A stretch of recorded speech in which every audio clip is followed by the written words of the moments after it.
Oh, hello. Hola, hola. Hola, hola, hola con Hola con todos. todos. Good evening, everybody, and welcome at our first Thinkaber Media podcast live with Johnny Tama. As now we don't have any viewers, but we hope that they're going to start adding up pretty soon. But we're happy to have Johnny as our first guest, and definitely not the last one. But thank you, Johnny, for coming. We appreciate it. Thank you for being here. Give us the opportunity. How you been? Thank you, Homer. Thank you. I'm excited to be the first one in your project. It's exciting. You always been supporting Jiu-Jitsu. Since you were in Ecuador too, you have a group of people supporting Jiu-Jitsu and try to promote the art. So thank you so much for the opportunity. Really cool. We've been talking about this for a minute too. You always have some good ideas. And, well, oh, sorry. And yeah, so I'm excited to do this. It's gonna be fun. Awesome, awesome. The file's gonna stay, right? Stays, and then people can rewatch it later, right? Yes, the broadcast is going to stay. We'll share and hopefully we'll start editing pieces of it. But we want to let everybody that we try to be as raw as possible with this approach, with this format. Meaning that I'm like some sort of DJ. I'm gonna be putting play, putting stop. Johnny has an iPad where he's gonna show us live videos and stuff that he likes to show us, and maybe we can stop and talk about, and maybe we can take some live chats and see what people would like to know. And as now, Johnny, let's start with congratulations winning San Diego Open. Logi, you forgot that medals. No worries. I have it somewhere. Oh, you bring it a little. There's in the studio somewhere. But congratulations, man. I was there. I wasn't for your no gi fights, but I saw your gi fights and how you. My question is, how did you win after maybe be disappointing of your first gi fights? Dude, the fucking fight was very awful on the gi. To be honest, the guy really like. And I get it. You play in a tournament. You're doing whatever you can to win. You always try to. What's the word I'm looking? Even if you have to stall to win, or you have to find a way to hold the match and score the points that you got. That's the strategy. You gotta win how you can. So that's kind of like what happened in the gi. But I felt really frustrated because I've been having a hard time in the gi lately, competing wise. But then I was like, dude, I signed up for the nogi. I was like trying to lead by example with my gym too, because I don't want them to. I want them to have a coach that's active and competing, and also winning. That's kind of like the standard we're trying to set, at least for my team. And so I stuck around. I didn't want to, particularly speaking, but also at the same time I remember that I'm doing this for a living, that I have to be more disciplined and committed to my goals, and that I have a good run. I was excited that I was able to forget what happened on the gi. And someone said too, it's like Nogi chose you, man. Like apparently I get better results, because I'm a Nogi world champion. So, like, for example, I do better in the gi, in nogi, than in the gi. I remember you told me, I asked you the other day, hey, since you were a no-gi champion, and you told me that you like gi more than no-gi. I know, right? That's a That got me a surprise because it was, well, you won a world championship doing no-gi. So I took it as a consolation prize, because that year that I won the nogi awards, I had made it to the quarterfinals, and I had to stop and forfeit my match to Professor Lepre at the time. And that kind of sucked, but I guess I got consolation prize at the Nogi World Championships too. So it is what it is. It's good. I love Nogi too. It's like, don't get me wrong, and it's such a fast evolving sport in America right now. Like, if you go to Ecuador, a lot of people hate Nogi actually. Like, they don't like it, but for some reason Ecuadorians are really good at Nogi. Like, we have so many fucking talents in Nogi coming up and coming, and of course names like Roberto and Sinistro. Like, they're really good. Sinistro is like multiple times Nogi world champion. Sorry, medalist in black belt, and in the color belts he also won. Roberto, absolute champion in Nogi. Me in lightweight, I'm a lightweight world champion too. So we have so many good accolades as a country, and I guess it shows in the style of fighting, because we're very progressive, and that brings me back to the fight. Jiu-Jitsu is not very progressive in the gi sometimes, because once you get a score, you can hold down people and retain the fight where you have it. And in no gi, you don't have that kind of thing. There's other ways, of course, to stall, but in the gi, you definitely slow down the match as you wish to do if you can. I don't know if you can see. I got on the screen here.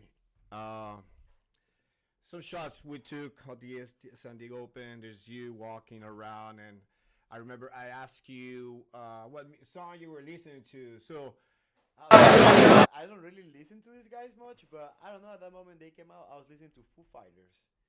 I haven't listened to Foo Fighters in a long time. For some reason, it came out on my playlist. Excuse me. So yeah, that was what I was playing. Not my preference to listen to before in a match, but that song kind of very nice and motivated me a little bit to perform. Not so well. That kid that we're watching is the guy that won the division. He beat the guy that beat me, and yeah, that was it was a good tournament. We have a lot of talent there. Like Felipe Andrew was there. Some big names in Kennedy Maciel, Cobreña's son was there.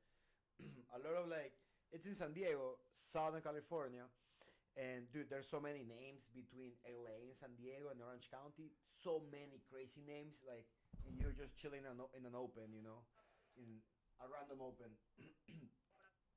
That day, I also had like three other students competing. One took second, both took second, one lost in the first round. But to see how the sport is growing in California and to now be a part of the growth, like putting people to compete in the IBJJF, I want to bring them. There's gonna be an AJP. I want to take them to the AJP, which is like an Abu Dhabi Federation. You compete in one of those AJPs, huh? yeah, well, You competed. that was my only attempt to compete, but it's not about me. But yes, You should get back to it though. I was there. I got bronze. I got third place, but there were only three of us. But Honorable, man. You fight. You show up to fight. That's the thing. Like, imagine how many guys your age could potentially show up and fight, and they don't do it. So you out there, That's this is the hardest part. This is another thing. People are like, "Oh man, you're 33 and you already won worlds. Why you keep fighting these tournaments?" I was like, "Well, because it's a challenge. I can stay home and be happy, and play my video games. But I guess these things are uncomfortable, man. Too. And if you compete at least once, you already understand what I'm saying. So imagine putting yourself through that every fucking weekend. no, I can't. I can't. The pressure. It feels like when you're back, when you were a kid and you're at school, somebody asks you, "Hey, let's fight, you and me on Friday." Yeah. At the alley, That was and such you're an like, "Oh important my thing. god!" So how am I gonna do this? And I don't. People are make gonna people- watching me. American people understand this. In Ecuador, we used to go like we'll meet in the back by the dumpsters and we were gonna scrap. And damn, dude, Ecuadorians like to fight, dude. That's the thing. Like I don't know why, but we're like such a fighters, big fighters. I don't know what is it, but and somehow we grew up with that. Back in the days, it was no jujitsu or things to let that energy out of you, and it was just gotta fight. And people were bullying, and the bullying was the sport. You gotta be good at bullying, otherwise you get bullied. Dude, I like this big roll you got. Yeah, it's pretty cool. I put it on. So you know why I'm wearing now cords or like Para armar ese ganado. chucha harta demencia, salsa guayaca, un campeonato mundial y verga de acero, papi, con una curatura. Like using the wire again, but it's not because they want, it's just because apparently it gets you sick in the brain to have headsets in wireless. I mean, I got them. It was $20, $18. I didn't want to drop 200 for headsets, anyways. Hey, so I want to put this first fight of you that day. I want you maybe. If you're live watching, ask questions, guys. Hopefully you can hear this. But we got Johnny's fight here, and Oh, that's Sinistro too coaching. Man, his low is so sick. okay, so you can see it, right? Yeah, I can.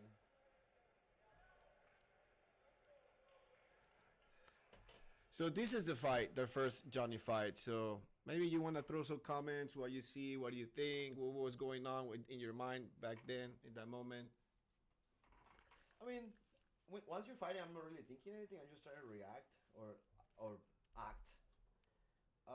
I feel like this competitor was really smart, dude. Like I fell for his game. I feel like I had to agree with my coach that I wasn't gonna stay on bottom. but when we double pull, I came up. So that I feel like, okay, I changed my strategy, and then the approach got. It's different at that point, you know. I could stay on top for 10 minutes, maybe try to win by advantage, which I've done before, but I kind of want to feel the rhythm of the fight. But that's what I'm telling you. Some guys don't want to have that exchange. I like the exchange of like, pop, pop, pop, pop, I remember telling you and asking you, like, it looks like people are just doing points and just holding position, and that's it for them. They're happy. They want their their fight, and they just keep going. But like that's what the kid did. You saw him. Yeah, and I asked you, like, you told me, no, I show up and I want to do submission. I want to, give everything that I have. And that's the Ecuadorian way, basically. So that's the Ecuadorian way. Like, if you know Ecuadorian grapplers, we're not trying to win by points. They're very little. We always want to end the match as fast as possible. That's always been the mindset. And you know who remind me of that? Talking back against San Diego Open, I think you might find the clip somewhere. Sinistro's fight in the absolute division, dude. That was like raw Ecuadorian Jiu-Jitsu expression, like the rawest you can see. Like, there's no more like that. That's what Jiu-Jitsu in Ecuador means. What that guy did again. You also, you got a good one with Felipe Andrew. So Sinistro had like a crazy performance in that sense, man, and that's something that I really like enjoyed about the tournament this weekend. Circling back to the tournament too, Sinistro lost his match on the division on the first round, and the guy, he was upset, man. I haven't seen him this upset in a long time. Like he's been winning every open he's been doing. Honestly, some rare occasion he will lose, but Master 1 middleweight he's been wrecking shop everywhere he goes. But he lost by points. I don't know. I saw his face, Homer. I'm telling you, this guy was another Sinistro. But the Sinistro I met when I was younger. So he went and fought the absolute. He stayed the whole day under the bleachers, hiding, and didn't even change his gi, man. Didn't even change his gi. He just stayed with the same gi he fought the first round. And then I noticed that he started like just shutting down, not talking, not doing anything. So I just leave him alone, and I know what he's doing because I've seen this before. Roberto used to do this thing. He used to do this thing where like they'll completely be at the tournament but take a whole nap, go somewhere else where no one is around, be away from everybody, because when you're walking around, you run into people and you exchange vibes when you're around in the tournament. So the guy went high on the bleachers and slept the whole thing and then came back. This is Sinistro's first fight. That was fast forward a little bit to like where this is with a guy and he's beat this guy before. I don't really know how he lost this match. I was cutting weight. He was slow on the pull. He let him pull. This is the in IBGF as well. That's what my camera, my stabilizer ran out of battery or something. So things that happens in production, but since this is a raw. Fast forward. It's a blessing that we have those things, dude. When I started Jiu-Jitsu, there was no technology like this. Now there's cameras with the. Dude, that's crazy. Want to see that one more time? This kid is pretty good, man. We met him a long time ago. It's funny, like I see Sinistro 5 friends that used to train with us, Cobrinha, and other places too, or people that we met at tournaments. And then now we see them as a black belt, even at Masters. But anyways, the guy hates losing, obviously, and so he stayed around the tournament the whole day, waited until he got his turn to fight again. The first round, the absolute, he tapped the guy with a non-bar. It's like kind of like another signature move of his. But like I saw like the focus, the determination, which I haven't seen like that in a while. Like this guy was mad that he lost.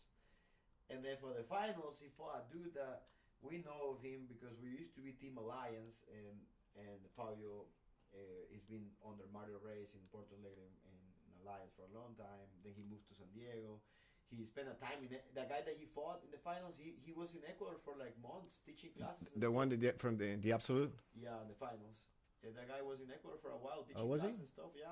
He's very popular. The guy also became. Did he train there, or did he give a seminar? He was teaching. He spent like I don't know how long he was there, but In which academy or Alliance. in Alliance? Yeah, and then in Ecuador you go and they take you everywhere, especially if you're a talent. So I feel like this guy was pretty tough for him in a final, but he was determined. You have the clip for the finals. You showed the finals already. Sinistro. Yeah. And then we want to Yeah, watch your final. Let's talk about him first. We're gonna save me for the end. Let me see. I gotta look for it. Hold on 1 second. Yeah. It's final. It's.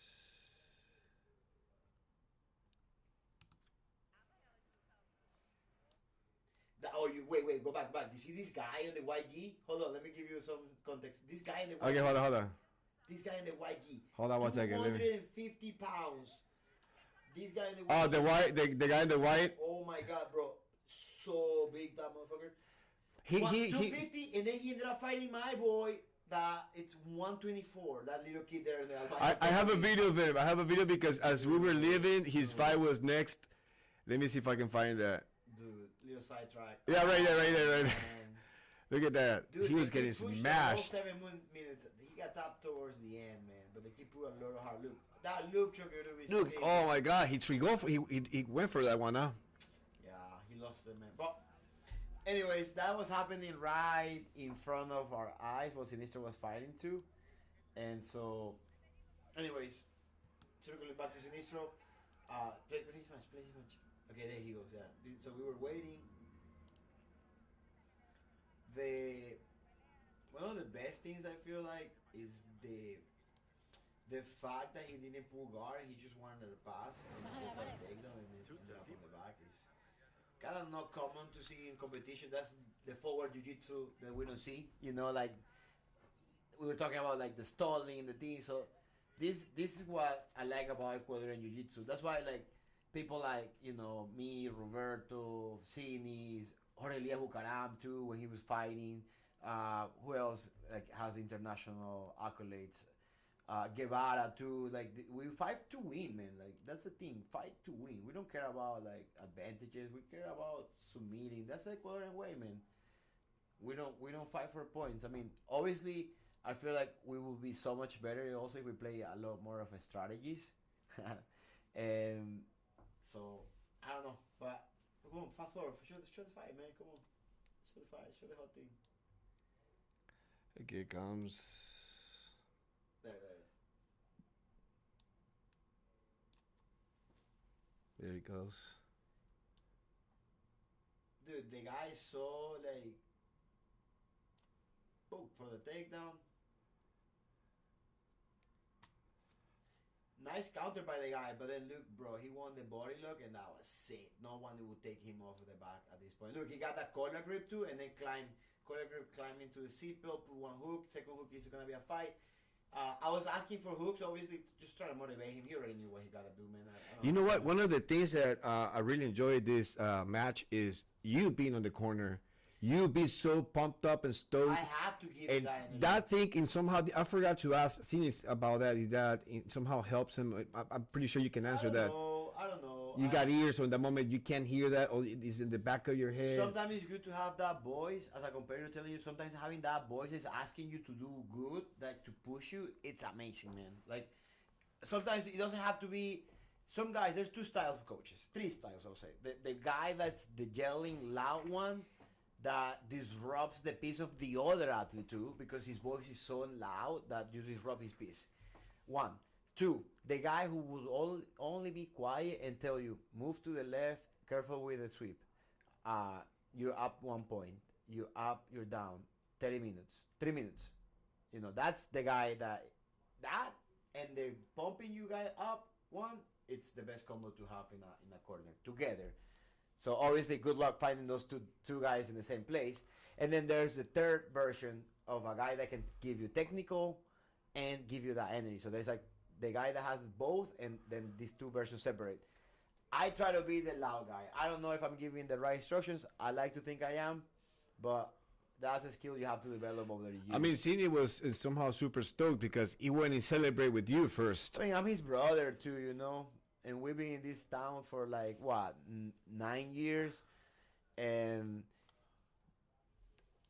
I mean, I guess his first absolute in Masters. He came back from a defeat, and he wasn't competing that much. We were talking with him about it. It's like, dude, like the moment he stopped competing as much, it kind of like make me a little bit more comfortable with jiu-jitsu in the sense of like I didn't have like you know, when you have an older brother, the younger brother always wants to be better than the older brother. So for me, he was an older brother in jiu-jitsu.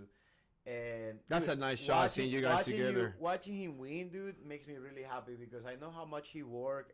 Every struggle that the dude has been through. So a lot of people see the guy fighting, but they never know what they're going through. Sometimes it's not financial, sometimes it's emotional, sometimes it's family matters, sometimes it's a lot of it, of everything, a little bit of everything. But I like what he says here. What he say? What he say? I like this in Spanish. We're trying to.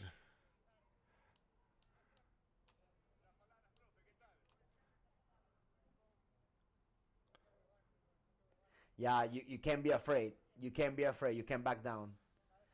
Ahuevarse, but like he means it more like you have to have balls, you know. So it feels like that tournament was Ecuadorians taking over. Ecuadorians coming back. You, Cines. Seeing him compete motivates me. And he told me too. So I cry after I lost, dude, because I was pissed, bro. And he told me, man, you don't know how much you inspire me to keep competing, you know, and keep showing up. You don't understand. And maybe it's not the biggest victory right now, but it's something you inspire people. And then, also, of course, my other friend from Ecuador, Felipe Lora, who also has an academy here, he was like, man, you're competing, you know. They're younger than me, you know. Not Sinistro, Felipe, for example, is younger, but he has a gym too, big responsibility. I have a gym too. It's like, some of my students sometimes tell me, like, bro, you're doing too much. And I'm like, am I? But I guess sometimes that's why I'm different than some people, you know. Even though I lose, I keep trying again, and I put myself in like pressure, because if you're not pressuring yourself, you know. Hold a thought. You know, every program, in order to survive, we have a sponsor. So we're going to cut to commercials. Perfect, let's do it. And we're going to take a break, and we'll be back after the commercial, and we're going to start watching what you want us to show us in the iPad. We see. We're going to see the run. The okay. absolute run. We'll be back in 1 minute. See you. 15 years. USAFC Realty and USA Financial Consultants have been turning dreams into reality, helping families and investors secure the perfect home with expert guidance and unbeatable service. Our commitment goes beyond expectations, ensuring every step of your journey is seamless.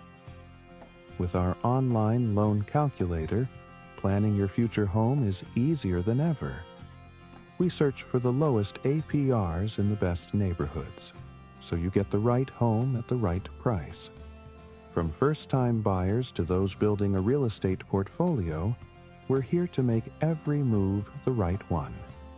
Happy clients, signed contracts, and a future full of possibilities. This is what living the dream looks like.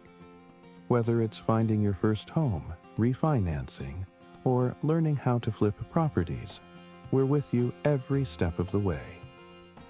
USAFC Realty and USA Financial Consultants, your trusted partners in real estate and mortgage solutions.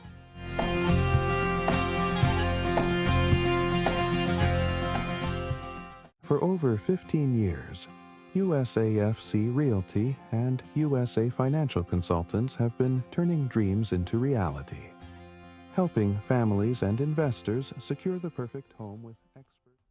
Okay, aquí está. We're back again with Johnny Tama, sharing insights, what's going on in the mat, what's going on in your head while you're in the mat. And right now we're going to give Johnny the iPad so he can show us stuff, what he wants to show us and talk about. Yeah. And maybe we can start getting some live chat. We're still waiting for more people, but it doesn't matter. We want to show, and so the replay is always going to be available for everybody. So, nice. So tell us, Johnny, what's going on? So, okay, you say you wanted to see some videos. Yeah, show us what you want to show us. What you got there? Let's take a look of the absolute run. There's 3 matches here. I have this one. This one was a quickie, man. I honestly get happy when it's always easy when you have a fight that's not too hard. Let's see, skip this real quick. Guys, we're live. Just so you guys know, sorry, I'm talking to the Instagram people. We're live here working on some podcast with my boy here, Homer. Click the link below. The link's right here. You guys can tune in. I have full screen. Okay, so here, mind you, I haven't fought Nogi since December. I haven't done a Nogi tournament since December. So this is the first fight, the absolute or the open? This is the adult. This is my weight class actually, middleweight. Your weight class, okay. This is middleweight. I didn't have my rash guard. I have to borrow a rash guard. I almost didn't compete because of that. So we're trying here. This is the part that I'm telling you, like that double guard pull game that's not very fun to watch, but it leads to good attacks sometimes. I don't know why he didn't fight this footlock. Like, I think he kind of like gave up too soon. In my opinion. But yeah, we're watching, guys, the absolute run.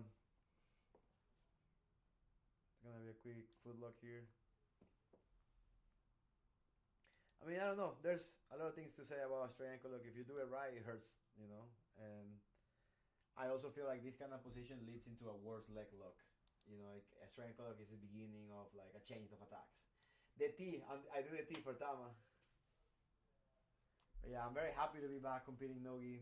I'm gonna be doing a lot more Nogi the next couple months, few months. We have.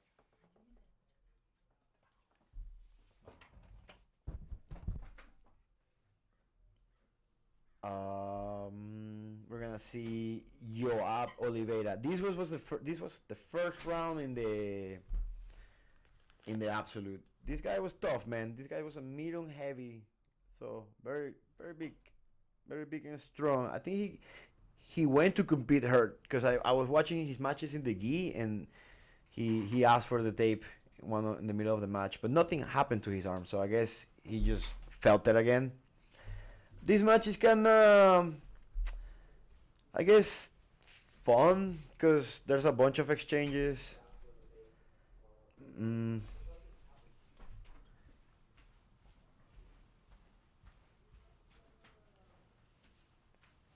Middle heavy guy, kind of like. What division is this guy? This is middle heavy. So there's like lightweight, middleweight, middle heavy, medium heavy, and heavyweight. Are you comfortable Super heavy. Fighting guys, bigger guys? No, I don't know. Sometimes, depending on the style too. Depends on the style. Depends. Clearly, like, I prefer to fight my division, but if that's what you got, that's what you got. You know, absolute sometimes is nice. Like Sinistro fights middleweight these days. He used to fight lightweight, but rarely go when we're lightweight. We don't want to go absolute, to be honest, man. We're already cutting weight for the tournament. It's not like we're obligated. But I see it as an opportunity to build up name, to have exciting matches that you won't see in your division. So, yeah, here I'm like, dude, it's been a minute there and not getting anywhere. He's really backing out. This is the thing about Nogi, that rather than holding someone, you can run faster away from positions. So, somewhere around... when it's gonna happen? Pretty soon. So at this point, you already won your first medal. Yeah, I already won my. So you were okay. Already got the gold. I was gonna go home. See how empty the place is? Yeah, the real ones stayed till the end, man. The place is empty right now. I went for this transition. Okay, this is good to watch. Do you notice every time I played guard on this side with this guy here, with this guy about here, like. In this transition, I got over it, but notice how I'm playing only on that direction. So basically, I'm looking for his right leg, the one with the tape. Okay. Why I do that? Because, well, of course, that's the easiest way to engage. But then they know this in Nogi. There's no gis, there's no collar grips to hold the guy down. So the guys have easier exit from the position. Because of that, I'm like, okay. Seems I'm not going to be able to reach for this leg. Can I find a way to go for the farther side leg? Why? Well, because when you're kicking this leg out too much, you still leave the other one behind. So at some point, he starts settling down for half guard, and I start finding my entry. Poop, I went for the far side leg. Here I attack a knee bar. Knee bar was pretty tight, I'll say. I feel like he did feel that one about. This is the best bite you can get. This triangle lock like this. I actually was cramping on my hamstrings of how much power I put. But then he turned his knee. So right now the knee bar is a lateral knee bar. So it's kind of easier to survive this way. But then I notice he falls. So when he falls, I'm like, okay, I gotta transition the leg to an inside heel hook. So I try to chase, and that's why I'm applying lateral pressure. And if you notice, if you pay attention, I have my right hand on the heel, and the other one is scooping it as well. So in that way, I'm securing the rotation of the footlock. And this way, I have secured the footlock. I can transition to toe hold. I can transition to inside heel hook. You have a bunch of transitions here. There's another lock. You can do that famous Mikey lock too in variations. But at this point, I know I want a heel hook. So that's kind of where I went. I fixed the leg to the other side. And then he tapped super early. And I let go. So the transition, honestly, is one of my favorite ones. And dude, mind you, I haven't done heel hooks in like 6 months, bro. I've been doing only gi. So it was a pretty sick submission. Going for the far side leg since the one in front wasn't available. Lateral pressure. Try to combine, find the right angle for the inside heel hook, sorry. He tapped really quick, man. That was also relieving, because sometimes these guys let that shit rip. I also kind of enter into like an octopus variation when I try to go for the far side leg. But yeah, Homer, that was my favorite submission over the weekend. That was the best one, definitely. Pop. Setting up that position. That's brutal, man. That's brutal. Yeah. Very tight. Here, I'm gonna be honest with you. I had a moment, since I haven't been doing this. People probably won't notice, but bro, watch this shit. About here, in my head, I was like, am I gonna toe hold him? I was thinking toe holds, but for some reason, it occurred me to I couldn't like remember what side I needed to put the foot lock. I couldn't remember where to put the heel hook, man. I'm like, where does this shit go? But it has such a strong bite on the triangle on top, on the leg, that it was hard for him to escape. See, he tried to run away. If you don't have a good setup there, the guy would have probably kicked out his knee. But here I was like, oh, okay, he goes on this side. And then I remember he goes on this side, bro. I couldn't fucking remember. I haven't done heel hooks in forever. And then, yeah, well, the quick tap. But yeah, this was the quarterfinals, semifinals. It was a closeout, so there was no finals. A closeout with a homie. We competed a lot of times against each other, so we decided not to fight. What year you came to California? I mean, for moving here, starting, establish yourself here. When was that? We moved here in what was the year?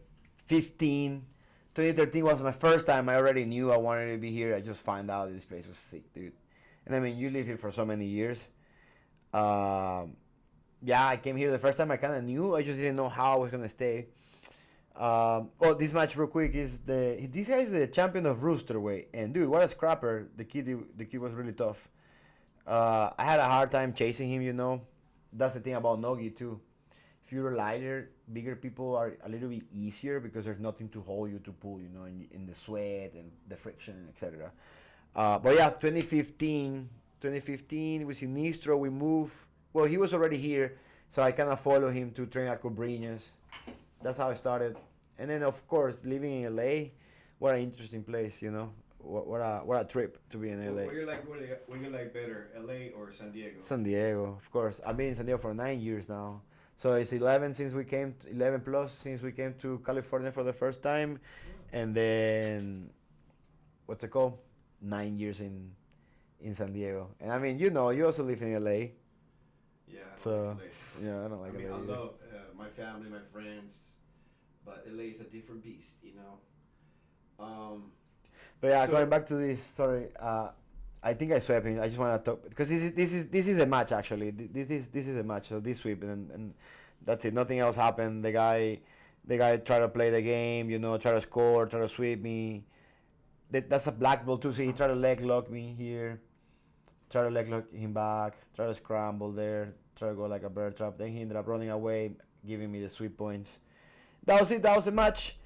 From there, I knew the only thing I needed to do was try to pass the whole round and finish him. But of course, the kid play very smartly, so it was kind of hard to get a tap. You're gonna see a lot of this the whole round. Nothing extraordinary. This is the bored part of jiu-jitsu, when there's no submissions, when you see a guy. Oh, and that's when people say like, "Why doesn't that guy stand up?" Well, because we're playing a game, and this game is like I have to pass your legs. So obviously, this kid felt spiky, and by when I mean spiky, it's like when you touch a rose and it has spikes, it hurts. So like you gotta be careful, like where you go, because maybe he can surprise you with a submission.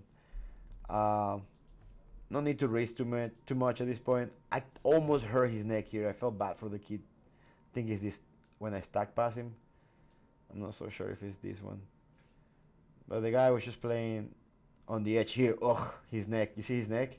oh yeah. I felt bad for him there. I said, I'm sorry. Here. I said, hey, dude, I'm sorry. Did you actually apologize? Yeah, I actually apologized, At the dude. moment or after?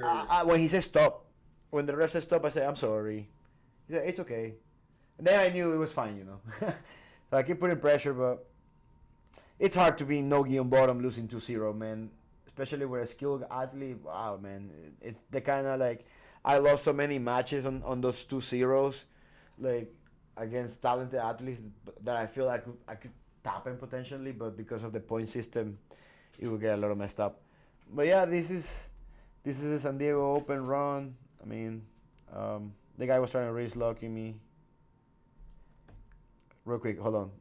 Guys, I'm live on YouTube. If you guys want to come watch, we're talking about San Diego Open, some stories with some friends. We're here with Homer. The link is right here. Go there and watch us. Leave a question if you guys want as well. If you have any questions, anything you want to talk about, or just say what's up. The link is right there. But yeah, circling back. Very fun to perform well. Oh, bro, I hurt my wrist doing this, my rib. I tried to do a steamer lock from top, and this is when I hurt my rib. I haven't trained all week because of that. That's what happened. The rib Right here. I forced it too much against my rib, and then I felt it. Look. I'm like, They give me an advantage though. The ref stopped the match. He's like, you need medics, and I was like, no. I want to get done with this.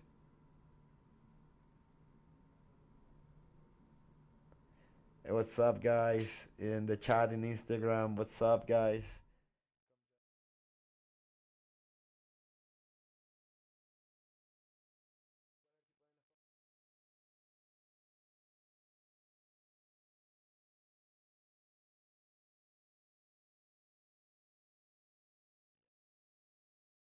Invite people. He's gonna invite people. We're gonna bring people here for you guys to watch different athletes. Hopefully, Sinistro comes soon too. Okay, but yeah. So I want to ask you about something that's always been in the back of my mind. Training jiu-jitsu from Ecuador, coming here to like major leagues, right?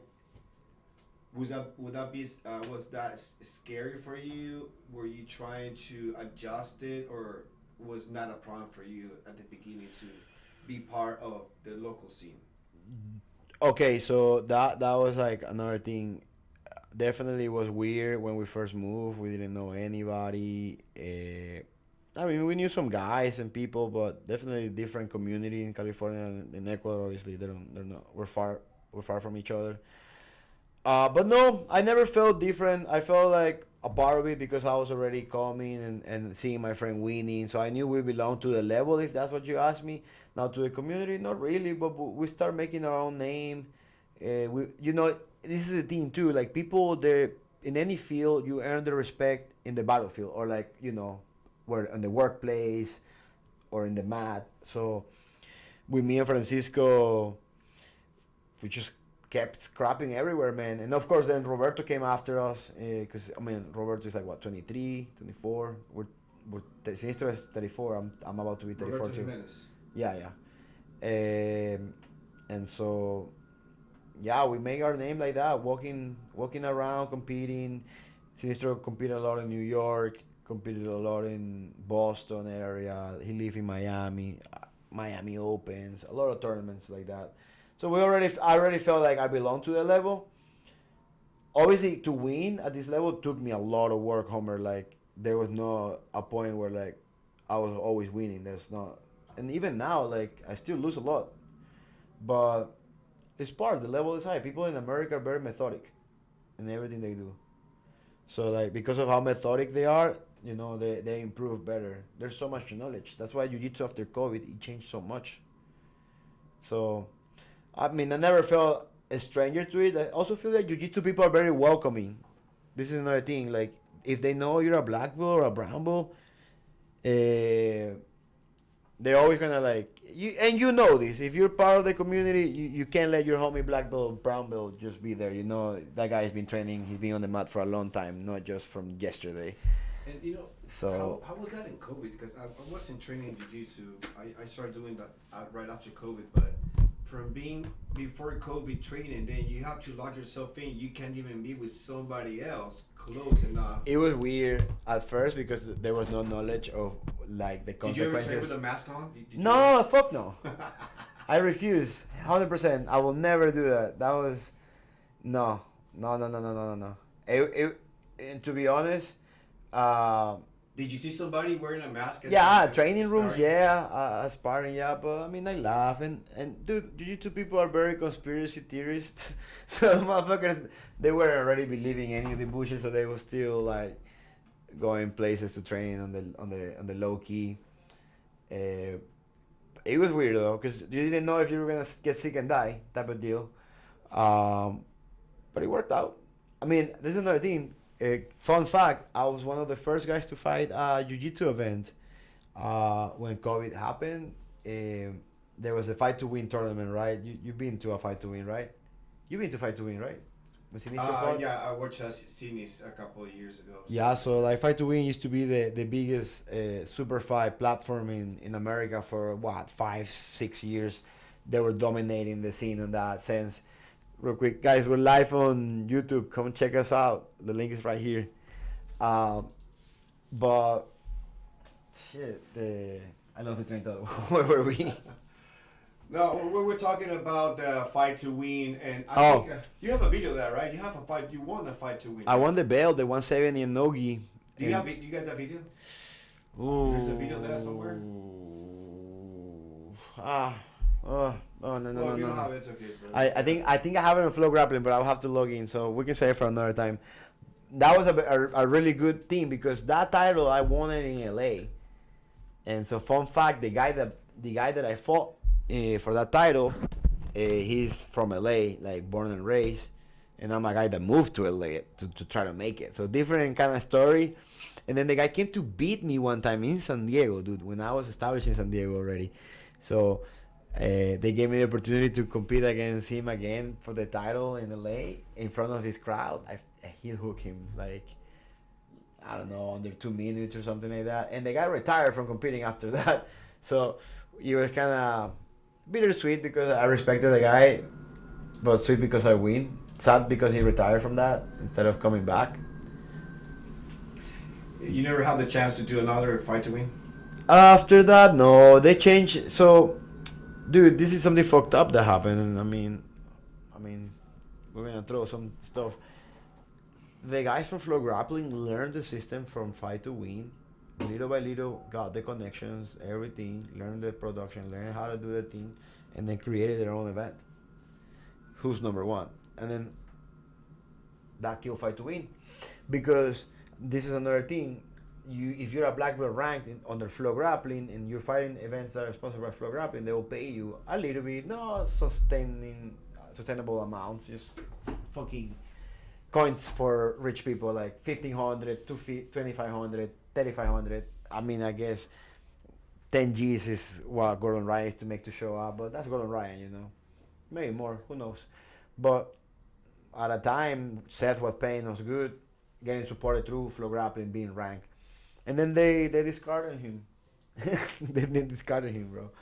And they made their own thing. And then crazy part too is like who's number one did this, and then one championship came out with their own tournament for Nogi, and then now UFC is doing that too to one up one championship, and the spiraling is going, like it's just growing. We all started, I'll say I'll credit Fight to Win a lot. And so they have this event, they called me to fight because they knew I didn't give a flying single F to compete in COVID times, because people were scared of flying, of doing it. I was like, I'm not gonna stay home. Hell no. It was hard though. But yeah, we make it through. We survive. Do you ever see jiu-jitsu or fighting tournaments that will pay you eventually, and people we can make a living just by competing or showing up local tournaments, or that's gonna be fun? People were trying to do it, and some people are doing it, but I don't think it pays that much. I think where the money is in coaching, you know, like getting the private lessons, getting the group lessons, semi-privates, and all of that. Eventually having a gym, and then selling the merch, the no-gi uniforms, the gi uniforms. That's where the real money is at. Now, if you want to talk about coins, yeah, you go compete a couple tournaments. You have to make a really, really good resume competing to talk about charging 10 G's to compete, you know. Like, it's just, you go basically Gordon Ryan, you know. And it's hard to get to that level too. There's so much struggle, so like just to prepare. It's like an MMA career, but less paid. MMA gets better money, but even then, you know, like they're not so much professionals. Even though they're professionals, they barely get coins, you know, for that kind of experience. So I don't know. If you ask me, going to compete at tournaments around can get you money? No. Prestige, recognition, or make a name, prove that you move are the shit. And then eventually, you know, book seminars. But that thing too, seminars are kind of dead these days. Everybody can watch an instructional video of you in YouTube for free, or you can go to bjjfanatics.com and buy my instructional. and you know, anybody has an instructional now too, their own website too. They don't even need third parties anymore. Like, you can do it yourself, and no problem. That's another project that we're talking about with Think More Media, you know, to do my own instructional and put it on my website, and no longer require third parties. What is this your new phase in the sport? Once you start, you know, having your own academy and training and be a dedicated coach, at the same time be a dedicated competitor. Tough to be both. Very tough to be both, but I think right now, like if you ask me as a coach, I have the goal of reaching 200 students, you know, and halfway through that, nothing bad, no complaints. It takes time. Then I think, okay, I want to make a competition team that is winning, and I'm getting there. Like the guys are competing. Like we have 2 silver medalists over the weekend in adult division, blue and purple. I have a kid taking second place in the kids division. Another girl won her fight, won gold. So like it's slowly building.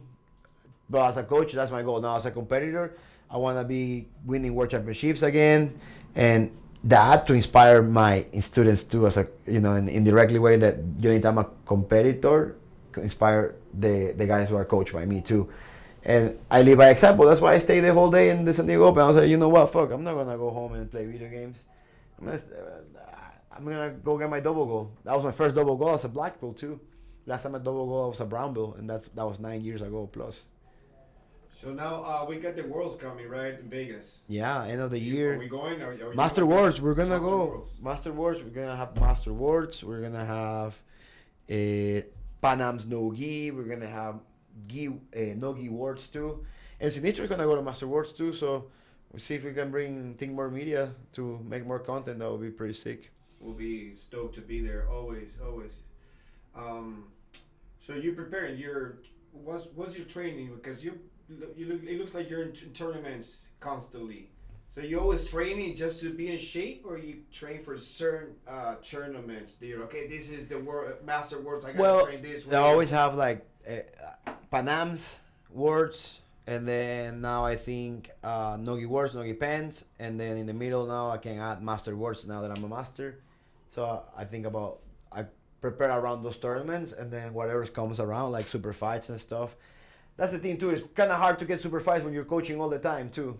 You have to dedicate the competitive side takes a little L in that sense when you're coaching more. But I'm balancing. I'm getting good at balancing the rhythm of both of being coach and competitor. We're gonna go to another commercial from our sponsor, USA Financial Consultants. If Let's you go. ever have a need of buying a property, acquire a mortgage, or refinancing your property, USA Financial Consultants, the people to go for in San Diego and Southern California. Over 15 years, USAFC Realty and USA Financial Consultants have been turning dreams into reality, helping families and investors secure the perfect home with expert guidance and unbeatable service. Our commitment goes beyond expectations, ensuring every step of your journey is seamless. With our online loan calculator, planning your future home is easier than ever. We search for the lowest APRs in the best neighborhoods, so you get the right home at the right price. From first-time buyers to those building a real estate portfolio, we're here to make every move the right one. Happy clients, signed contracts, and a future full of possibilities. This is what living the dream looks like. Whether it's finding your first home, refinancing, or learning how to flip properties, we're with you every step of the way. USAFC Realty and USA Financial Consultants, your trusted partners in real estate and mortgage solutions.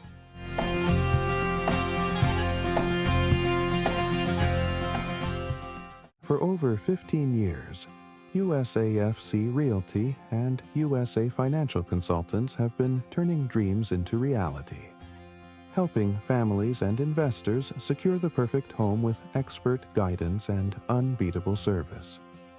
Our commitment goes beyond expectations, ensuring every step of your journey is seamless. With our online loan calculator, planning your future home is easier than ever. We search for the lowest APRs in the best neighborhoods, so you get the right home at the right price. From first-time buyers to those building a real estate portfolio, we're here to make every move the right. Come on YouTube and answer the We're question. back again with Johnny Tama, world champion, no-gi, and just won the San Diego Open no-gi as his weight division and the absolute. And right now, I think we're gonna go for some live questions from your followers. So why don't you take it from here, Johnny? And I talk ask him this question, and I'm gonna ask here for the people who are watching this later. You go to a competition, you compete your weight class. Let's say you compete your weight class at 10 a.m. You go, you sweat your gi, and you're all dripping. You're done for the day. You compete your division. You're like, I'm gonna sign up for the absolute. I'm gonna do the absolute. Now here's the question: do you change gis, or do you still use the same gi, dirty? And I want the answers now. You can leave it in the comments here. You can send it here on Instagram. But that's the question: do you change gis or no? Some guys already here on Instagram answer this question. Some people say you wear the same gi because it carries the same powers. Some other guys say, Vitamina said, you change your gi. Christian Ceballos, Sifu, same gi, same monoki, mismo monoki. I say, te cambias. Sinistro, competing that day, he said, nope, I'm going to wear the same stinky gi for the absolute. And shit you not, he won the absolute division with a stinky gi. dice, pero de verdad. Okay, so we're gonna have. Sometimes, wait, hold on. Like I said, sometimes you only have one gi, so you have to. So we just got off the phone with Sinistro. So we're gonna, in a little bit, we're gonna do one more of your answering questions, and we're gonna call him. We're gonna do a FaceTime. So, and I want you to ask him about that, but get him off guard. You know, might not be watching live, but hopefully. So go for it. Answer another question. No. What other question did I ask these guys? Over here in the chat, we got 4 people. I want to know, what do you guys prefer, gi or no gi? Esa es la verdad. Gi o no gi. ¿Cuál es la que les gusta a la galera? ¿La gente prefiere ver gi o no gi? A ver, cuéntenme en esos comments. Estamos acá, live. Ponga aquí su comentario. You guys like gi or no gi? The previous question was, if you fight the absolute, you fight your division, and then you have to fight absolute, you change gis or wear the same daddy gi? Gi or no gi? Question 1. Question 2, if you fight your division and you're gonna fight the absolute, do you change gis or no? Those are the 2 questions I want to know today from my crowd. Okay, my homie here, Jellyfish, says, "Hola Johnny, prefiero gi, pero soy mejor sin gi." He said, I prefer the gi, but I'm better in no gi. Me too, man. It's like no gi chose me, but I didn't chose the no gi, man. Same gi. Okay, this is another friend says same gi. I say I change, bro, but and we're trying to build that momentum with this question because Sinistro is gonna be on the phone in a second. And he had this amazing performance over the weekend. And I asked him, Papi, like, you want to change your gi? Because I can get your gi if you want. And he was like, nope. Same stinky gi. And I was like in Ecuador. Like in Ecuador. Same stinky gi. Fausto, gi or no gi? Fausto, gi or no gi? And if you fight your division at 10 a.m., if you fight your division at 10 a.m., do you change your gi for the absolute or you wear the same stinky gi, Fausto? Buenas. ¿Sí lo ves? ¿Te ves? Sí, señor. Buenas. A ver, dos preguntas. Hold on, yeah. We got Sinis on the phone. We're gonna give it because he's famous and busy. So we're gonna try to... ¿Te cambias el gi o no te cambias el gi, Fausto? Okay, we got him. How you doing, Sinistro? Good to see you. Can you hear us? English, motherfucker. Do you speak it? I know. Okay, we can. Se puede Spanglish. Buenas. Gi or no gi? Gi or no gi? Man, right now, gi. Okay, Oz. And the question, I already know the answer. You sign up for your division, 10 a.m. You compete. You sweat that gi. Whatever, you're gonna fight absolute. You change your gi, same stinky gi. No, you need to smell like a silverback gorilla. Manly smell before the absolute. Dude, I never stink. I swear. Every day I shower. Every day I wear deodorant. I train, man, a full session. I don't stink at all. You can ask any of my students. But dude, one match at a tournament and I stink so bad. Gotta be something with the hormones, with the testosterone. I have no idea, but dude, one match in the gi or no gi in a tournament, and you smell, dude, the worst that you can smell. Funky. I keep farming that smell for the absolute. Eso, that's it. We're here with Homer. We were talking about your performance over the weekend. We were talking about how much you inspired me to do the absolute the next day. We were talking about how good of a submission you got in the finals. That was your first time winning absolute in San Diego. You know, our first time. So we were talking about that. And we wanted to ask you these questions. Sure. Careful now. Alright, Papo. We're going to let you go now. He's busy now with his son. Next champion. The future world champion right there. Let's go. Incubating. Bye. Thank you, Sinistro, for sharing. Have a good day, man. We'll see you soon. We'll see you soon in the studio. Thank you. All right, guys, and that's a wrap for us too, right? That's it. Anything Well, else you yeah, want to talk about? this is it for us. I think it's a mission accomplished. It was very cool to have you here to give us the opportunity here in Timber Media to conduct this amazing podcast. I think it came out very good, more exceeding my expectations. So thank you very much, man. You want to send a hi to anybody, somebody? Thank you everybody for tuning in, and who's gonna tune in later. Make sure to support your boy. Follow Thinkmore Media. Follow me, and stay in touch. We'll see you soon. We may have some other one coming up next month. We'll let you know. We're gonna leave the video for review and replay anytime. Thanks everybody. This was Johnny Tama at Thinkmore Media Podcast. Gentita,